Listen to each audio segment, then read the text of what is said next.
দেখছেন আমরা কোথায় থাকি, কত জঙ্গল, কত অন্ধকার। একদম ছোট্ট একটা গ্রামে থাকি আমরা। এই যে গ্রামটা দেখতে পাচ্ছেন, একটা লাইট জ্বলছে ওখানে মিটমিটে করে। এই যে চন্দা মামা।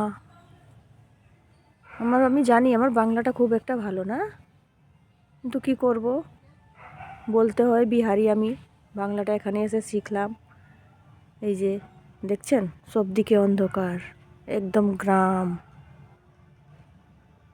বাড়ির সামনে লাইট দেওয়া আছে আমার, ওইটা থেকে আলো হচ্ছে। ওখানে একটা লাইট দেওয়া আছে, লোকজন আসা যাওয়া করছে।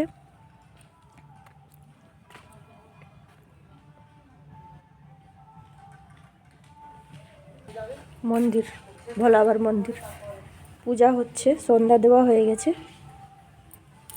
শিবরাত্রি চলে আসছে, এমন হয়েছে 14 তারিখে ভ্যালেন্টাইন ডে আর ভোলা বাবার পূজা, দুটোই একসঙ্গে।